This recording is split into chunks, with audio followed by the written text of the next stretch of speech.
Championship సాధించిన Nikhat Zareen boxing లో championship సాధిస్తే నిజామాబాద్ ఒక poorest of the poor family నుంచి వచ్చిన అమ్మాయికి ఈ రోజు గ్రూప్ 1 జాబ్ డిఎస్పీ జాబ్ ఇవ్వడమే కాకుండా 2 కోట్ల రూపాయల నగదు ఇచ్చి అన్ని రకాలుగా ప్రోత్సహించే పరిస్థితి. పారా ఒలింపిక్స్ లో దీప్తి జువాన్జీ ఈ రోజు గోల్డ్ మెడల్ మన సిల్వర్ మెడల్ సాధిస్తే గ్రూప్ 2 ఉద్యోగం ఇచ్చి ఈ రోజు క్రీడలలో రాణించే విధంగా రాష్ట్ర ప్రభుత్వం ప్రోత్సహిస్తున్నది.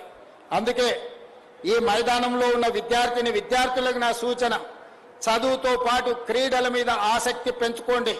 క్రీడా మైదానంలో రాణించినా కూడా ప్రభుత్వం గుర్తించి గౌరవించి ప్రభుత్వ ఉద్యోగం ఇచ్చే బాధ్యత మీ ప్రభుత్వం తీసుకుంటుంది.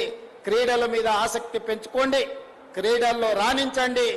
దేశ గుర్తింపు గౌరవాన్ని పెంచడమే కాదు, మీ భవిష్యత్తును కూడా మీరు బాగు చేసుకునే అవకాశం ఉంటుంది.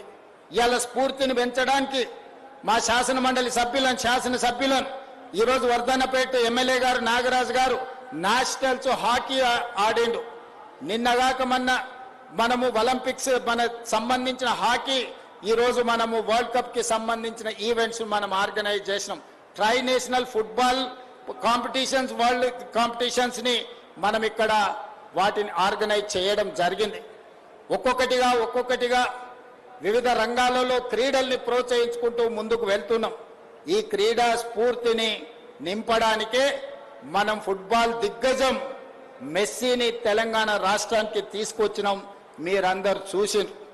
కొంతమంది ప్రతిపక్ష నాయకులు రాజకీయాలలో మమ్మల్ని విమర్శిస్తే నేనేం పట్టించుకోను. రాజకీయాలలో ఏదైనా అంశాలను లేవనెత్తితే తప్పకుండా వాళ్ళు లేవనెత్తిన అంశాలను మేము గుర్తించి సవరించుకునే ప్రయత్నం చేస్తాం. కానీ ప్రపంచ దిగ్గజం ఫుట్బాల్కి ఒక గొప్ప గుర్తింపు ప్రపంచంలోనే తెచ్చిన మెస్సీని తెలంగాణ రాష్ట్రానికి తెస్తే దాని వివాదం చేసి అతన్ని ఎందుకు పిలిచిందనే చర్చ లేవనెత్తడం ఏ మేరకు సమంజసం? నేను ఆ ప్రతిపక్ష మిత్రులను నేను అడుగుతున్నా, ఫుట్బాల్ దిగ్గజం మెస్సీని లేకుండా మెక్సికోలోనే ఈ మధ్య డ్రగ్ లార్డ్ చాకో ఎన్కౌంటర్ అయిన వేలాది మంది పోలీసులు వెళ్ళి ప్రపంచాన్ని మొత్తం మత్తులో ముంచుతున్నాడని అతన్ని ఎన్కౌంటర్ చేయడం జరిగింది. మరి అతన్ని పిలిస్తే మీరు ఆనందపడతారా అని నేను అడుగుతున్నా. ఈరోజు మెస్సీ ఫుట్బాల్ దిగ్గజం మన రాష్ట్రానికి వస్తే మన ప్రతిష్ట ప్రపంచానికి తెలిసింది.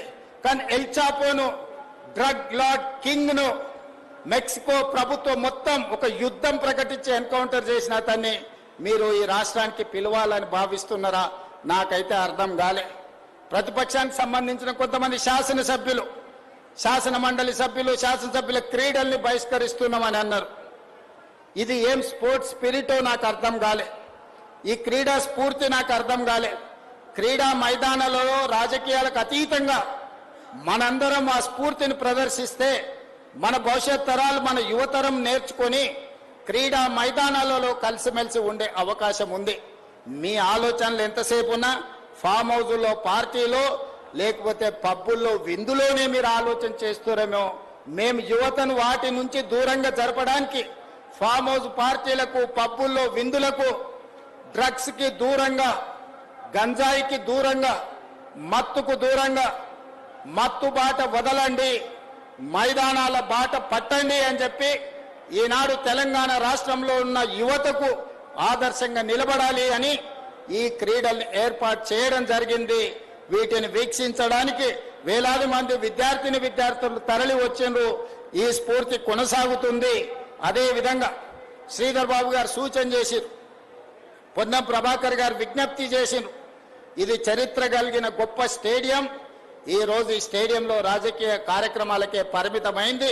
దీన్ని అంతర్జాతీయ స్థాయిలో అభివృద్ధి చేస్తే బాగుంటుందని హైదరాబాదు నడిబొడ్డున, హైదరాబాదు నగరానికి తలమానికమైన ఎల్బీ స్టేడియంను అంతర్జాతీయ ప్రమాణాలతో డెవలప్ చేయడానికి ప్రభుత్వం ప్రణాళికలు రచిస్తుంది.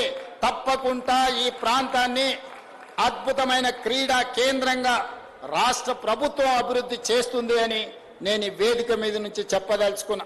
అదేవిధంగా గచ్చిబౌలిలో ఉన్న 70 ఎకరాల క్రీడా మైదానాలను 700 కోట్ల రూపాయలతోని ప్రపంచ స్థాయి క్రీడల వసతులను అక్కడ అభివృద్ధి చేసి భవిష్యత్తులో 2034లో ఒలింపిక్స్ ని అక్కడ నిర్వహించే విధంగా ఈనాడు ఆ మైదానాలను అభివృద్ధి చేసే ప్రణాళికలు సిద్ధం చేసినాం. 3 నెలల్లోనే అక్కడ పనులు ప్రారంభించబోతున్నాం. 3 సంవత్సరాలలో ప్రపంచ పోటీలన్నిటినీ గచ్చిబౌలి క్రీడా మైదానాలలో నిర్వహించే విధంగా తెలంగాణ రాష్ట్ర ప్రభుత్వం నిర్ణయాలు తీసుకోబోతుంది. క్రీడా మైదానాలను అభివృద్ధి చేస్తుంది. అదేవిధంగా మీకు బేగంపేటలో ఉన్న హాకీ క్రీడా మైదానాన్ని ఒకనాడు అంతర్జాతీయ ఒలింపిక్స్ లో పాల్గొనడానికి క్రీడాకారులను తయారు చేసిన బేగంపేట్ హాకీ క్రీడా మైదానాన్ని తెలంగాణ రాష్ట్ర ప్రభుత్వం అభివృద్ధి చేస్తుంది. చివరగా ఒక్క మాట, 1950 నుంచి 60 మధ్యలో ఒలింపిక్స్ లో మొట్టమొదటిసారి భారతదేశానికి 4వ స్థానం వచ్చింది ఫుట్బాల్లో. ఆనాడు 7 మంది క్రీడాకారులు ఈ హైదరాబాదు నగరం నుంచే ఆనాడు ఒలింపిక్స్ పోటీలో పాల్గొన్నారు. ఆ రోజు నుంచి ఈ రోజు వరకు ఫుట్బాల్లో ఎప్పుడు ఒలింపిక్స్ ఎంట్రీ లెవెల్లో కూడా మనము పోలేదు. ఆనాడు దేశానికి 4వ స్థానం తెచ్చిన క్రీడాకారుల్లో 7 మంది మన నగరానికి సంబంధించిన వాళ్ళే. ఒకప్పుడు ఫుట్బాల్కి, హాకీకి, క్రికెట్కి మన రాష్ట్రం, మన నగరం పేరు ప్రఖ్యాతులు తెచ్చింది దేశానికి. ఇవాళ క్రీడల్లో వెనుకబడ్డాం. అయినా క్రీడా స్ఫూర్తిని ప్రదర్శించి క్రీడల్ని అభివృద్ధి చేయడానికి రాష్ట్ర ప్రభుత్వం కార్యాచరణను తీసుకొని ముందుకు వెళ్తుంది. మీ అందరి సహకారం ఉండాలని ఇక్కడికి విచ్చేసిన విద్యార్థులందరూ పెద్ద ఎత్తున ప్రభుత్వ నిర్ణయాన్ని చప్పట్లతో సమర్థించాల్సిందిగా కోరుకుంటూ మీ అందరి దగ్గర సెలవు తీసుకుంటున్న ధన్యవాదాలు మిత్రులారా. తెలంగాణ క్రీడా స్ఫూర్తితో ముందుకు సాగాలని సందేశం అందించిన ముఖ్యమంత్రి వారికి ధన్యవాదాలతో now I request honourable minister for sports Vakiti Srihari గారు మనందరి చేత ప్రతిజ్ఞ చేస్తారు. ఇప్పుడు అందరం లేచి నిలబడి చేతులు ముందు పెట్టి ముఖ్యంగా ఈ క్రీడోత్సవాల ప్రతిజ్ఞను వారు చెప్పినట్టు మనం అనాలి. I request honourable minister for sports.